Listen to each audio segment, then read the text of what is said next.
Our next session for the day will focus on ensuring robust monitoring and evaluation of CSR projects, experiences, and best practices. A large part of this summit has been spent talking about the creation of a CSR vision, its delivery, and its impact on the community. With this session, we wish to highlight another key part of the process, monitoring and evaluation. It is an age old belief that to go forward, one must always go back.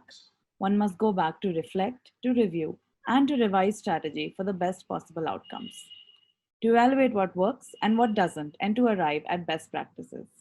Today's panelists are here to share with us their experiences of robust monitoring and evaluation of their CSR projects. To moderate this session, I would like to invite Mr. Kaushik Sinha, Group Head, Corporate Communications, CSR, and Corporate Services for Magma FinCorp. Mr. Sinha leads Magma's brand marketing, public relations, media outreach, and their award-winning CSR programs, and also spearheads the corporate services and infra development functions. Magma works with the rural poor on education, health, and environment, and their programs such as Highway Heroes, MScholar, MCare, and Magma Swayam have transformed the lives of a few 100,000 people over the years. Mr. Sinha, thank you for moderating this panel today. Our first speaker for this afternoon is Ms. Ekta Kumar, Country Lead, CSR, Shell India Markets Private Limited. Ms. Kumar has 20 years of social impact and change management experience spanning across a wide spectrum of industries, from banking to consulting to telecom and to energy, and she has held global, regional, and country leadership roles. Apart from being skilled in CSR and community and stakeholder engagement, she's also passionate about building a more sustainable world by leveraging current skills and constantly learning new ones. Wonderful to have you joining us. Up next, we have Ms. Jhalak Jain, Senior Manager CSR, Honeywell Hometown Solutions, India Foundation. Ms. Jain is a qualified CA from the Institute of Chartered Accountants of India with 8 years of post-qualification work experience. She has been certified for creating value through CSR by Indian School of Business. Prior to Honeywell, she has worked with 2 other organizations in the finance, taxation, and audit roles. With these skill sets, she entered the corporate social responsibility sector and has been assisting partner and program management for more than 5 years. Thank you, Ms. Jain, for joining us today. Thank you, Yamini. Up next, we have Ms. Anagha Mahajani, General Manager and Head Program, Research and Monitoring at Ambuja Cement Foundation. Ms. Mahajani is part of an executive committee and a member of the Corporate Sustainability Steering Committee at Ambuja Cements. During her last 11 years with ACF, she has led new initiatives, community development programs, and currently the program research and monitoring. With over 25 years in the development sector, Ms. Mahajani has passionately engaged in holistic rural development with a special focus on sustainability and event-based practice. Thank you for joining us, ma'am. For our final speaker, we have Mr. Bobbyman George, Principal and Head Impact Measurement and Advisory at Sattva. Mr. George is part of the leadership team that heads Impact Measurement and Advisory at Sattva. He brings over 15 years of experience in the development sector across project design, implementation, and monitoring and evaluation.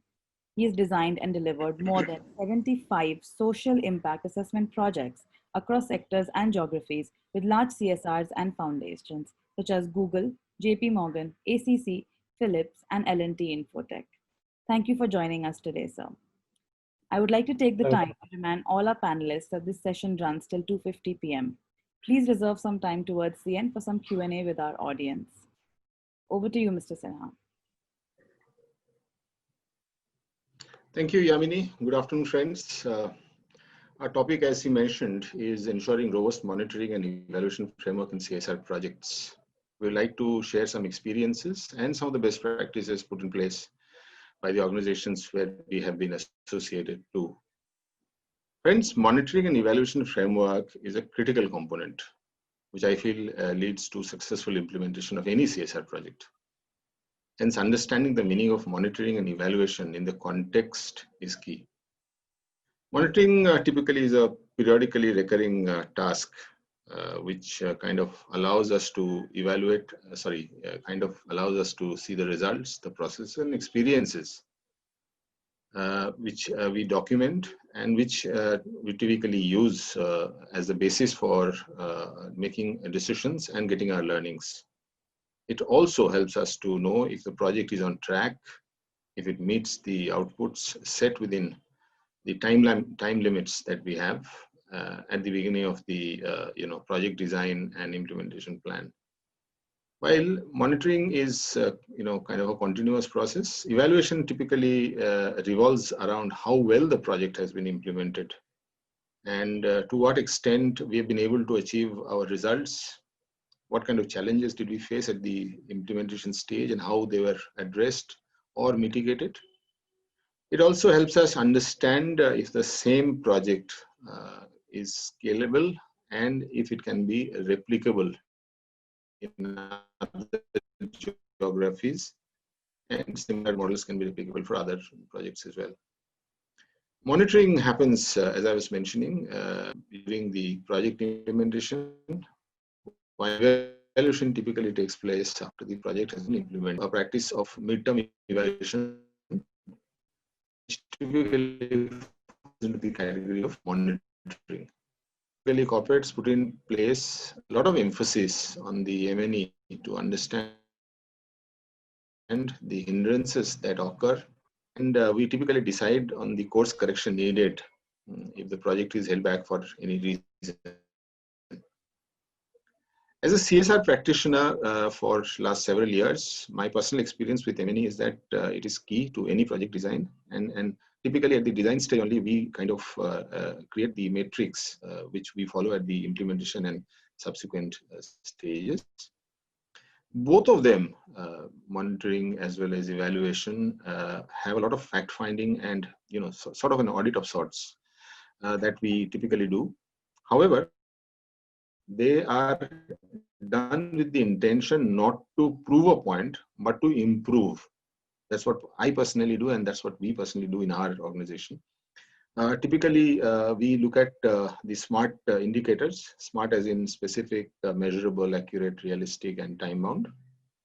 And we feel that these five, specifics, the elements are, very key in terms of framing the performance indicators and parameters. I will not delve too much into this now.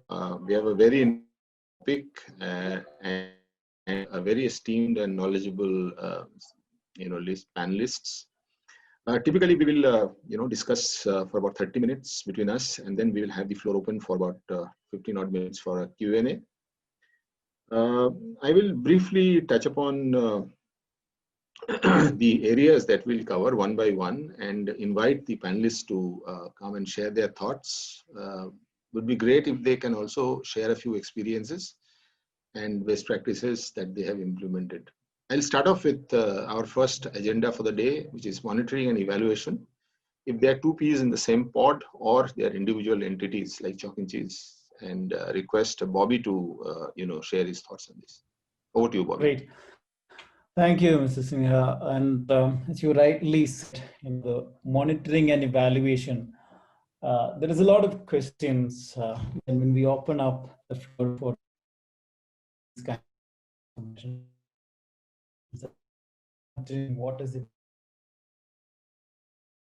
It comes when it, whether monitoring. And another point that you also got it at the beginning itself, it is to prove. It is not to kind of stop because the large context is also changing. The complexities are also increasing day by day. So therefore, constant proof is a very one slide I would like to present. Let me. This is typically how do we map the projects in the social, even this also can map it. This is also called as logical framework approach or analysis log frame. And sometimes we use the theory of change or maybe RBMs and all. But the basic concept is that there is a set of inputs that then we have a set of output, which is inclusive of activities and the reach of that particular project. And then we look at the project life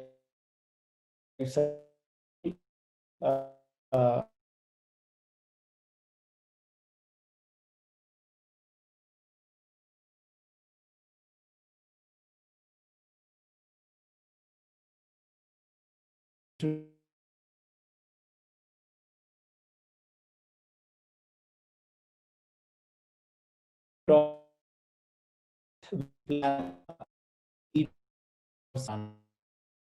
before we even get in. We need is the resource communities that we've reached out, get into that what outcomes are we are tracking, right? In terms of the short term, medium term, long term. There will be skills and knowledge that we create, and then there is an action and behavior change that we can see, and that leads to some kind of social, economic, civic, and environment outcomes. As you see that, these are all based on some of the assumptions. This is typically a planning tool, and external factors will also give us a lot more risks. So therefore, calculating that is important. But when operational monitoring, typically we call it between the input and output where the operations are happening. Impact evaluation or any kind of evaluation we take little later, right? Because we have to start operationalize the project and then come back, see how it is kind of happening. So there are a lot of ways we do. Impact evaluation will be kind of looking at only the metrics of impact after a long period of intervention or maybe implementation. But process monitoring can happen on a very regular basis depending on the kind of operational rigor that your project is set up for. So daily, weekly, monthly, and what essentially it helps us to take right decisions at various levels. Operational team will take decisions on a weekly basis. A management team will kind of take some decisions on a monthly basis, and the leadership will also take some decisions like to take the vision and the project together. They have to take some larger decisions as well at a annual or maybe biennial basis. So this is how Satwa's experience on the monitoring and evaluation overall in the space. Would like to kind of conclude this and also get others' thoughts as well. And if there are any questions, we'll be happy to answer at the end of the session during the Q&A. Thank you so much, Bobby. I think it was quite interesting, and I think your long experience at Satwa must have given you enough experiences, which obviously I'm sure the audience would like to take advantage of and ask you questions, maybe quite a few questions. We'll move on to the next topic on the agenda and invite Ekta to talk about at what stage of a CSR project development do you typically, or do you think the other organizations typically think about impact measurement? Do you do it right at the beginning, or at what stage? Over to you, Ekta. Thank you, Mr. Kaushik, for a very pertinent question. Is there a bit of an echo? No, I think it's fairly okay. Okay, cool. So firstly, thank you to CSR Box, Bhomik and his whole team for organizing this summit. I think this is a huge opportunity for all of us to exchange thoughts, ideas, and learn from each other. So I really look forward to it every year. Before I jump into your question, maybe a quick one about Shell in India. So Shell has broadly 3 business lines in India. One is our fuel stations where you go and fill up on your petrol and diesel. Second is lubricants, and the third is gas. It's not intentional, but it so happens that we also have a 3 thematic approach to CSR as well. And our 3 themes in CSR are access to energy, road safety, and education. Now, while answering your question, I'd like to kind of bring to the forefront perhaps a story about one of our road safety programs so that it kind of resonates with the audience about how do we really go about, the whole process of identifying what we are doing, what we are going to do, and how do we go about the process of measuring what we do. Because at the end of the day, if you can't measure the outcomes, you can't improve, you can't claim that your CSR program has really been impactful, made a meaningful change. So road safety, as we all know, as in it's not a new issue for any one of us staying in India who's been driving on India's roads, but we have 150,000 deaths a year on India's roads. We have 2% of the global cars, but we have around 12% of the global accidents. And we, being a mobility energy company, feel very passionately about the cause. So when I started on this journey of identifying a program to do in the road safety space, did a little bit of a data analysis that came out from the Ministry of Road Transport and found out that 26% of the fatalities were on account of commercial drivers. And we decided to choose that segment because, as you would already know, as an energy company, safety is a priority. We take safety very seriously. Now, when we worked, as in when we decided to work with the commercial drivers, obviously it was very important to understand what are the challenges they are facing. I'm sure nobody really wants to go and run over somebody or get run over. So there are obviously some challenges which are leading to all of this, and we realize that there are segments that are just not cared for in our country. The health is not looked after. The means of payment are linked or incentivized to longer hours of work and faster driving, rather than to safe driving and to taking care of them and their health. And one of the things that was very obvious, as in when I was having these focus group discussions with them on the dhabas, that none of them were wearing specs, and none of them had ever gotten an eye test done. None of them even saw that as a concern. But if you dare deeper ask them questions, they would say, "Ha, raat ko thoda theek nahi dikhai deta. I'm not able to see too well at night, and sometimes I can't see a signage that is very far ahead." So we figured that we had a menace on the road. There was, of course, data behind it as well, that around 60% of the accidents happen because of poor vision. And we decided to get into the space of doing free eye checkups along with giving free eyeglasses. And our NGO partner currently in that journey is Vision Spring, who would have also joined the call today. Now, as you can tell, it's a vast space, as in why we're trying to reduce fatalities, we're trying to reduce accidents, but can we really measure that? And what is your means of measuring it? So the beginnings were small. We began with a small pilot, and we began with the pilot of only 10,000 odd drivers, deciding that we're going to conduct a small outcome kind of a model on them. The outputs were very clear right from day one that 70% of them needed glasses. For the outcomes, as in from a monitoring and evaluation perspective, we had to design a questionnaire, and the questionnaire was implemented in a way that we first asked them a couple of questions when they came to our camp for getting their eyes tested, and then 3 months later we asked them the same questions again. And surprising results we got. One of the results was that 25% of them could not see 20-30 meters ahead. They should have never been given a driving license in the first place.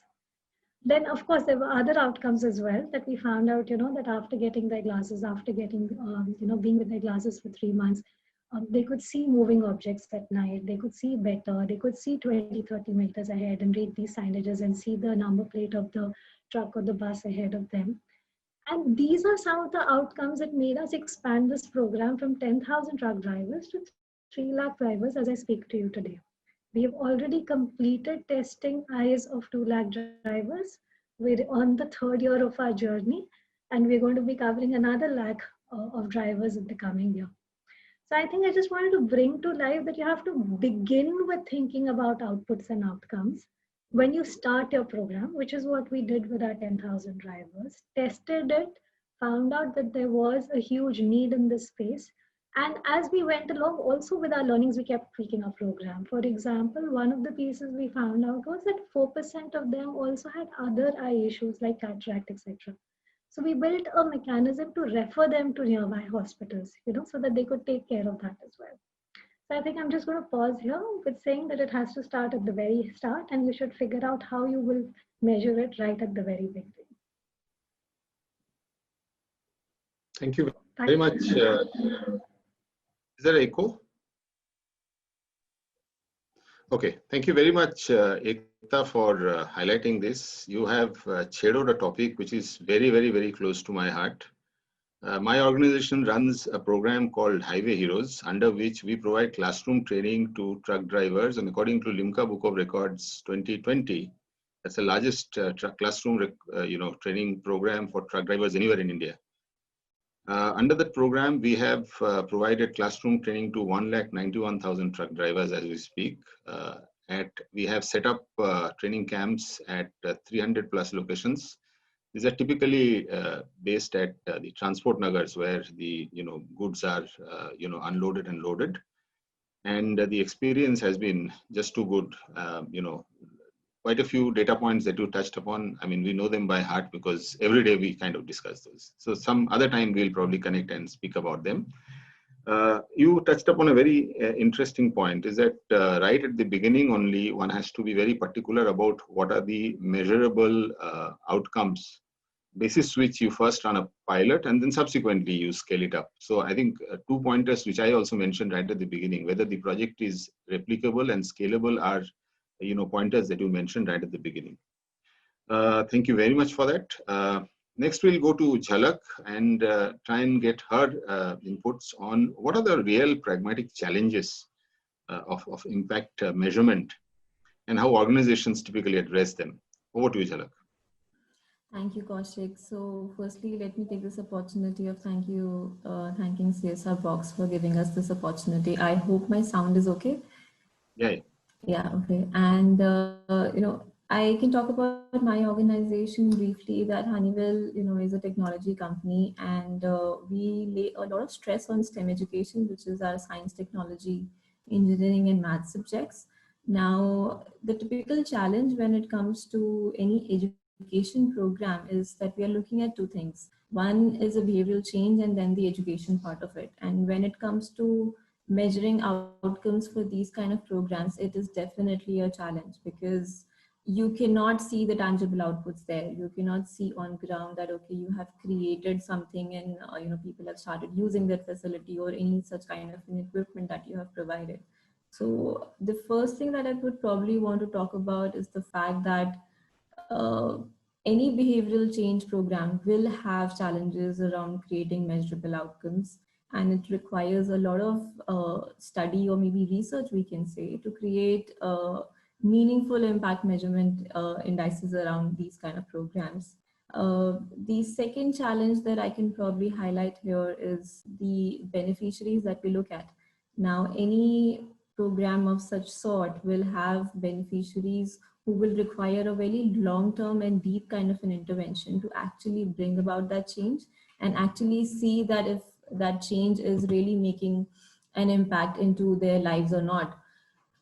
Because any such program cannot be considered successful unless and until we have certain stories and certain testimonials to showcase that. So unless and until we create a storyline and an impact measurement framework around it, it is very difficult to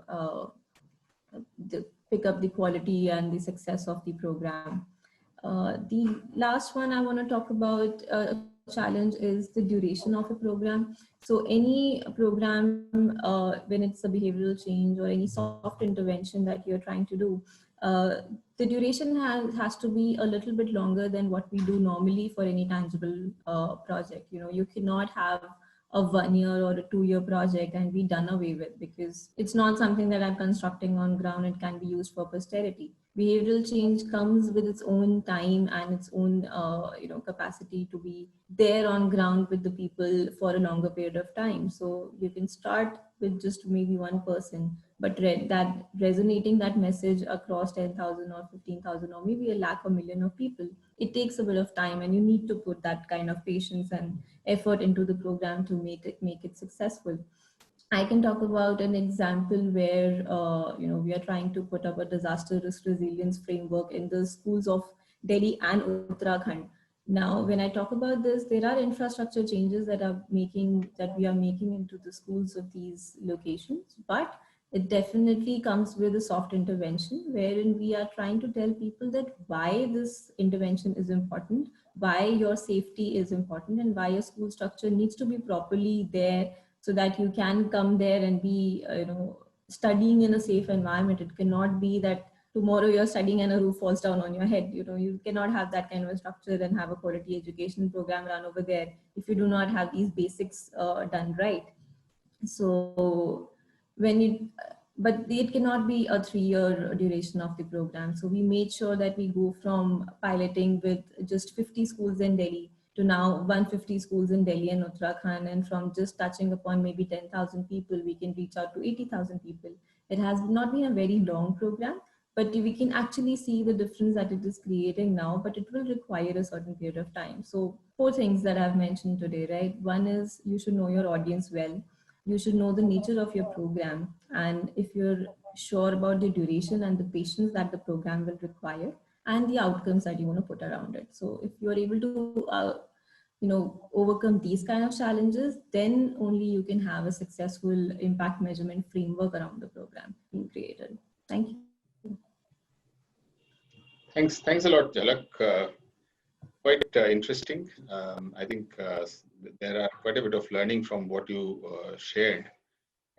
And now I'll move on to the next topic on the agenda. I mean, every project that you kind of design and implement, you face a lot of challenges while the implementation is underway. And so I request Anagha to talk about some of the challenges in implementation stage, in a typical robust M&E framework. Over to you, Anagha. Thank you so much, CSR. And thanks, Kaushik, for this question. I represent Ambuja Semen Foundation, which is actually a pan-India implementing NGO. We are also a CSR arm of Ambuja Siemens Limited. I think what I'm going to speak is basically the experiential learning that we have had for almost a decade now. I'll just reiterate for the convenience sake what Kaushik has initially mentioned and what Bobby actually reiterated, saying monitoring and evaluation are 2 different concepts. And when we speak about monitoring, actually we are speaking about getting current project situation, whereas when we speak about evaluation, we are referring to meeting goals or checking the project hypothesis, whether it is working or not.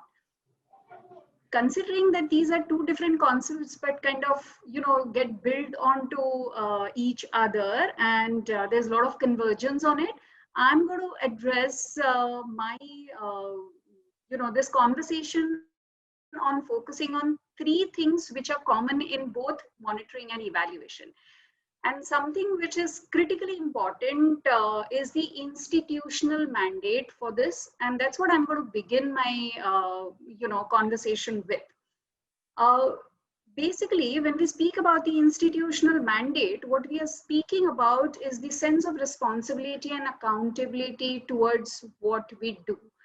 And, it doesn't get restricted to thinking and implementing monitoring and evaluation framework, but it actually extends to be able to use those insights for improvement. And that's what Kaushik and Bobby, you have referred to, that it's all about doing better and better each day. In our case, in Ambuja Cement Foundation, we had the management on our side and who understood that it has to be every day that we cater to has to be looking at our own experiences, learning from that and moving on with better strengths.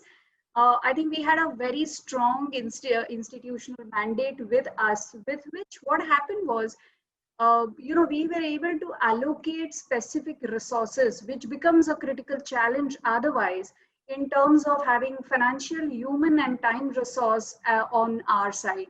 So that helps quite a lot. I think the next point that we learned through this process was ability to define the measurement indicators. And that's where we actually have a critical challenge, because it is, in simplistic terms, this is why do we do what we do, understanding and reviewing that. And this emerges from the theory of change or logic model that in fact Bobby just shared. I think the ability to be able to envisage the change picture that we want to see and then putting it into the entire framework to say this is the process, these are the inputs, and the final holistic picture of the change in these communities or society that we want to bring out is something which is critically important. Now, defining change indicators was nothing new for us in Ambuja Cement Foundation. But to have a direct reflection of what is happening on field and to be able to systematically articulate that in measurable terms was certainly a challenge, and especially so because we are a large foundation of about 1,000 plus people across 44 districts in India, and that's how it gets complex more and more.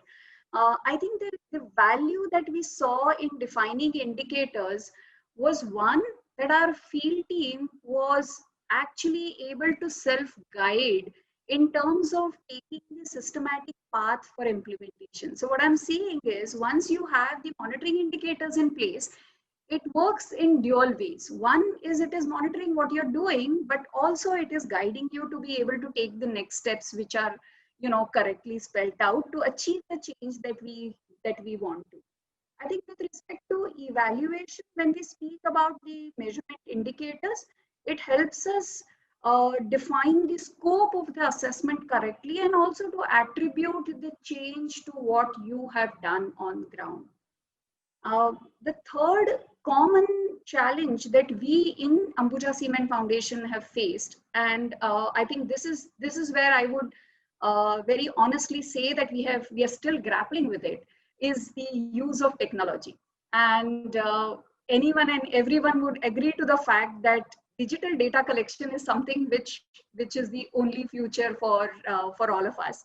But with the kind of size and scope of the programs that we have in Ambuja Cement Foundation, it really becomes very, very challenging for us to be able to narrow down and make use of wonderful technologies that we have. Now, we are aware that we have something like remote sensing, we have use of drones and online platforms, and it is so helpful, especially for us, because we work on natural projects which are at a macro level and work on natural resource management. But at the same time, there are three areas which are actually concerns when it comes to use of technology. First and foremost, it is resource intensive.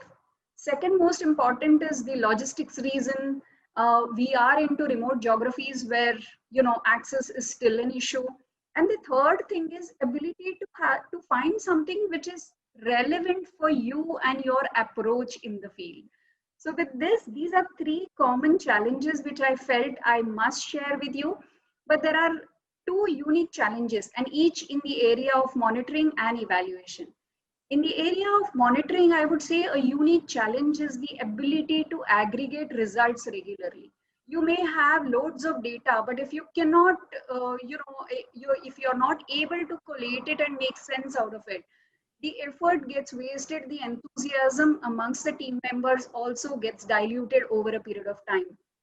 I think it requires skill and time and investment from the organization to train people to be able to use the data. That's in monitoring, which is a major challenge. And in evaluation, I think having a baseline. It's something which has emerged as, no compromise area for ACF. But I must say honestly that this is only since the last 1 decade. There are so many opportunities that we lost because we didn't have the baseline in place. So with this, I think I'll pause here. I think I expected this kind of this kind of talk from you. You be from the academia in the past. I think for all CSR practitioners, the moment you are able to judge, or you are able to kind of get a feel of what exactly you want to measure, 90% of your challenge is done, right? Because we are in an age of exponential data. There's no end to data, and at times, you feel that what am I supposed to do with so much of data, because I don't need them. The second point, I think, very pertinent point you made is exactly what data you need to use and how effectively you can use them for your reports, etc. Baseline is, of course, a very, very important point. I'll come back to Ekta once again, asking her about some of the best practices, when we design a robust monitoring and evaluation framework. I mean, basically, she has worked for global organizations at global, national, and regional roles. So if you could, share some thoughts on this, Ekta. Thanks, Kaushik. Again, a very important question and something where we keep learning with each program that we implement. So maybe another bit of sharing about a program and then bringing to life the best practices. So we started on a program of a lake rejuvenation, and when we started with the problem statement, was that the groundwater levels had gone significantly low in that region, and the other one was that the community needed water for livelihood as well. So they were now buying water, they were buying tankers. So we're looking at livelihood and we're looking at groundwater recharge as our two problem statements, and we're trying to address that through our lake rejuvenation program. Fast forward 5 years, we have a different biodiversity completely over there. As in, we have bees and butterflies and flowers and fruits growing that we'd never anticipated would even grow in that region. The farmers over there, their livelihood from being restricted to that one crop a year when rainfall would happen is now doing 3 crops a year and making much more money. Um, Groundwater has definitely, as in that's one of the the big ones that we started with, which has got recharged.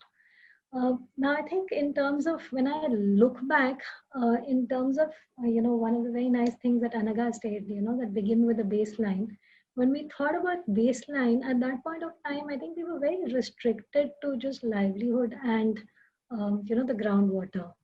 But today, when we look at it, the impact is far more than these these two problems that we had. Yeah, there's a change in the biodiversity. There's a change in the, the way the level of progress we've seen in those 11 villages that are getting supported by that one lake. The change in the demographics of the people over there, and we don't have data today to give you a case study which says that we've made a change in so many parameters. So I think the best practice for me, the first one would be to do the baseline. I'm just reiterating what Anagha has just mentioned. To begin with the baseline, maybe go on to do a midline and then go on to do an end line, because you can then truly measure and see what difference have you made, on all fronts, socio-economic and biodiversity and others.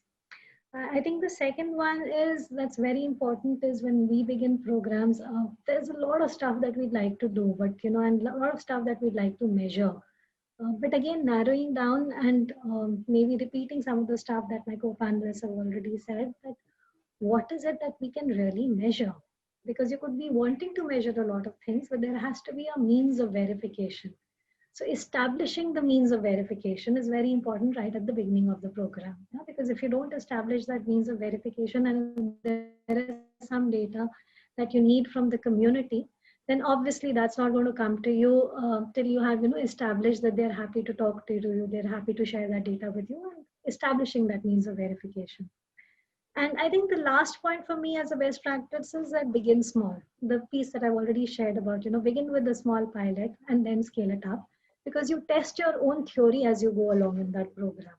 Otherwise, if you do a big bang launch and do a lot of things together and you don't get it right, then there is very little chance for course correction mid-path. So begin small, get it right initially, and then keep scaling up. So those are 3 things that I'd like to leave everybody with. Great. I think very pertinent point. I'll go back to Bobby because he's been involved with so many projects. I was going through his bio. It said 75 odd projects that he's already done. I mean, whether it's 75 or 175, I'm forgetting. And I'm sure quite a few of them would be in the social sector space. So, what are the frameworks that work best in M&E for social projects, Bobby? Yeah, it's very interesting, some of the questions that are being asked there. So I was trying to answer many of it. I think very difficult to catch up. Would like to come back to some of the questions if we get time, but otherwise I've posted my email address also. Please feel free to kind of write to us. We'll be happy to support. Coming back to the M&E frameworks, what we have worked, again, I will show one slider and talk through that. So what we call it as CMEL. So this is concurrent monitoring, evaluation, and learning model, right? So when we started off with about 5 years back, it was just M&E. And then we understood that the concurrent is very important, and then the learning is also important. So now we have this framework we developed internally and called it as CMEL. And many of you might have worked with the UN organizations and all. You might have heard of MEAL framework: monitoring, evaluation, accountability, learning, and all. So these are, we also have mapped both the framework and see that, where is the gap and all. And it's almost, serving the purpose, both the framework. So there are 5 steps that we've identified as well in the CMEL institutionalization exercise. First one is designing the LFA.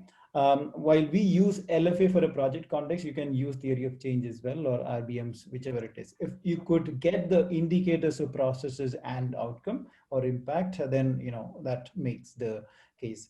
And just analyze the problem. What is the proposed solution? Define goals and objectives very clearly. Process and outcomes and the indicators very, very clear for the program team, and where are we heading towards. So that is what the LFA really gives us.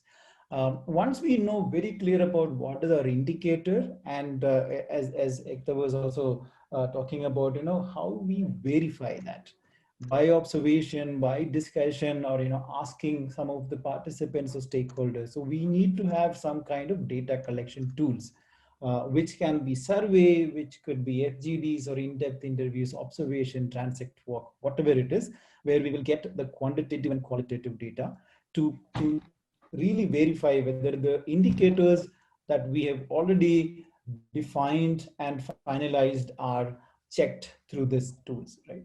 Then it is very important to have a field execution plan. It shouldn't be like, we have wonderful tools and frameworks, but, we don't know who will implement, who's the responsible person. And, when the data comes in, who will analyze and all. So needs to be very clear, time bound, in a year, how many times, who all going to the field, or, if it is over technology driven tech platforms and, all of those things, we have to be very clear on that. Then analysis plan. Analysis paralysis is something that, we all have a lot of data we analyze, but we don't know why did we analyze, and the results is also not really making sense. So we have to see what questions are we answering in the project context. We will get, I know NGOs are analyzing thousands of data points, and then they come back saying that, we don't know what to do with this data. Should not be that way. It has to be very clear on the questions that we're asking and the hypothesis that we have at the beginning. And that's where the social change happens. So if you test the hypothesis and see that, there is this needle is moving, that's when we are saying that, okay, this is really working. The last stage is also important, because, the knowledge and the practices and the model that we have created has to be disseminated. We have to give this knowledge to the sector, because someone else can take it or partner with us, or government can adopt it, all of those things. So this is the CMEL model institutionalization. It takes time. Change management process within the organizations are very important. At the same time, adopting technology, understanding the complexities and all is also very, very critical in this process. So this is a way of looking at institutionalization of CME. Thanks, Bobby. I think we are running out of time, though I have quite a few other agendas to discuss, but probably since there is a request to conclude it by about 2:50, we'll just briefly touch upon another agenda, seeking feedback from Anagha for about a couple of minutes, and then we'll seek to answer some of the questions that we can see on the chat box. The last one, which Anagha wanted to take your feedback, was the learnings that we normally generate when the projects are implemented. How do you build into those into the framework? Sure. So I'll just give you one quick example of our monitoring system. Basically, I must mention here that we have a customized output-based monitoring system, and invariably, while measuring the inputs, we kind of undervalue the outputs, which is actually critical attribution to the change that we create. We have skill training efforts through something called Skill and Entrepreneurship Development Institute, which are called SEDIs. And there we also collect, as across all the programs, we have qualitative and quantitative feedback for all our programs.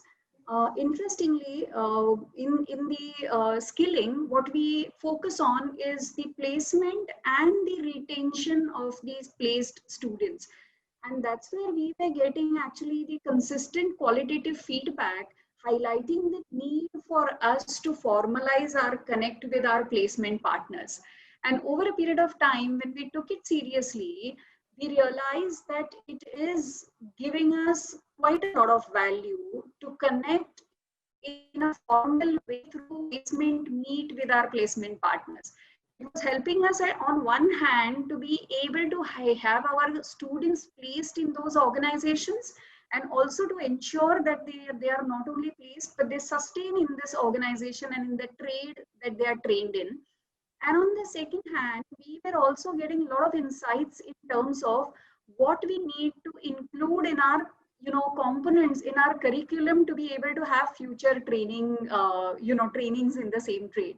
So actually it created a lot of opportunity for us to learn from the placement partners, and the ultimate result of it was in terms of strengthening our effort in skill training, and to ensure that these young students who come to us from rural marginalized communities actually get placed with meaningful livelihood options. So that's one thing that comes to my mind upfront.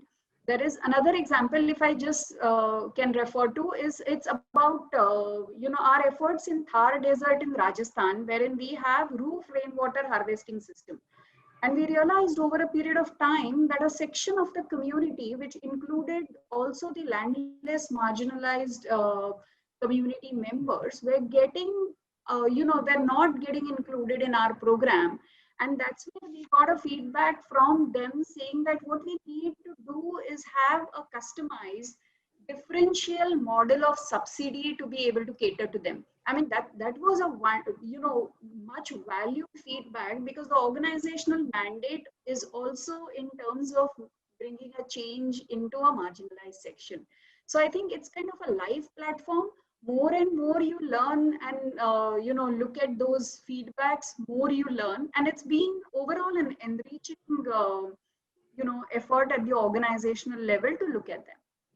So I think. Yes, thanks a lot. I will take a couple of questions which we can see on the chat box. One of the questions that I will take and ask Jhalak to kind of delve upon is, what kind of tech platforms are normally used for measurement of ME in a project? As a tech company, what kind of tech platforms do you really use? The question from Meghna. Sure. Thank you, Kaushik. So, Meghna, there are multiple options that are available in the market. Being a technology company, we have internally devised certain ways of monitoring it. I would be honest, we started off with monitoring it in an Excel sheet, but then yes, we have transitioned and matured enough to make it more robust in terms of having it automated. And there are tools that are available. I would not be, endorsing any of them, but I can name a few which are there by the consulting companies. Also, there's an organization called Superhuman Race also, which has come out with a monitoring and evaluation framework and an operating system which is available.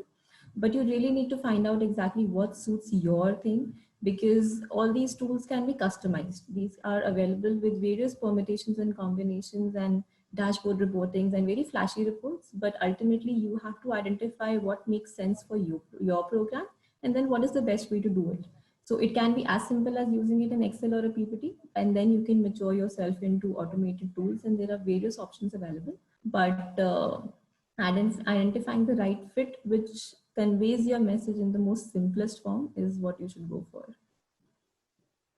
Great. I'll take the last question. In fact, we are already at 2:50. Rashi, Shilpi, can we take the last question or we wrap it up here? So we can take one last question. Okay. The last question is that I'm taking is from Megha from Catalyst. She's saying that they're running a program for low-income communities, girls from the low-income communities, for 4 years for their engineering college degree. And, so their question is, after 4 years, if there are any, measurable indicators for the program, because the courses are for 4 years. Anyone who wants to, anyone from the panel who wants to contribute here? Otherwise, I have a, few pointers to talk about, but let me hear from you guys. I think it will. Bobby? I can Anagha? go, yeah. So these kinds of, it's an institutional model. I mean, institutional skilling models are there, institutional vocational education models are there. So it can be defined at various levels, I would say. If it is only, let's say, foundational skills, it's like transferable foundational skills of computers or maybe, life skills and all, then we can measure that skill using some of the standardized scales and all. Does not mean that there is a causality that we are establishing. If there is a longer term impact indicator that these students after 4 years they are getting into higher education, if that is there, or if they are getting into a professional job and their income is increasing, their contribution to family savings is increasing, then you have to kind of understand how many of them are getting into that. And to establish that is because of your intervention, then that causality also has to be your skill score or something like that. And what is the outcome that you have indicated, like how many of them are getting into new courses or higher education, or maybe how much is the income difference and all can be established as well. But very simply, if you say that it is 4 years foundational skill development, I am not interested, because after that it's not in my control. It is fine, absolutely fine, but you have to establish that with your stakeholders, primarily with the funder. Ekta, this is a topic of your interest. So any inputs from you? Thanks, Kaushik. So typically for all skilling and education programs, Kaushik, what really helps is to do a little bit of a longitudinal study, right? As in to carry on with them for some time to understand how has their life shaped up after they went through that course. And then again, I concur with what Bobby was saying that, you find out whether did it increase their family income, did it lead to a shift in, the profession. For example, we've seen it in our programs that from being, doing some really low level blue collar jobs, they've managed to become supervisors, go on to do better in life. So I think it's a little bit longer. You can't see the immediate impact or outcome right when you're giving them the training or the course, but you've got to stay with them for a while to measure it. And you will always see that it has, if you do it with a woman, it has varied other aspects to it, right? She starts educating her own children. She's more focused on health and nutrition. So you can, start measuring so much more, but you have to define it at the very beginning so that you can, measure all that when you're going along in the, in the horizon of time. Great, great. I'll just end with, one experience that I want to share. My organization runs a project called MScholar, wherein we identify meritorious kids from poor families across the country and, mentor them, guide them, provide them financial aid so that they can continue with their undergrad studies. So far, we have about 400 odd kids whom we have supported. This year, in fact, we're going to take another 100, so it'll be 500. The impact that we see is these kids typically come from a background wherein the monthly household income is somewhere in the range of 3,000 to 5,000 rupees for a family of 4 to 5. I mean, basically, even they struggle for 2 square meals a day. But they're meritorious. They need the handholding, they need the guidance, mentoring, as well as the financial support. The first batch of 2015, we launched it 2015. First batch of 50, 29 of them have passed out and joined their professional careers. They've started from a background, as I mentioned. They started, the average salaries that they started drawing is in the range of 8 to 10 lakh rupees. In fact, there is one chap who's moved to Taiwan with a 42 lakh package. Some of the kids have continued to do their masters, and they've decided that they would, attempt for civil service or, NET, SLATE, etc. So, at the beginning only, we kind of decided that this is how we are going to measure. So how they are able to improve financially and how they are able to pull their family out of the current crisis that they are in is one of the indicators. The other point I would like to add is that when we ensure that a girl is getting proper education, it's not one girl, it's the entire family. So that's also a very, very important parameter. The other factor is these kids come from poor families and they come from remote corners of the country. So typically, some of them are first generation learners, first generation college students. So they also become role models in their respective, areas, in their villages or in their talukas, etc. So that also plays a role. So some of these factors are taken into consideration when the model was designed, and very, very satisfied with what we have. Friends, so far, given a choice, we would have probably continued for a few more hours. It's really thankful to all the panelists for sharing their thoughts.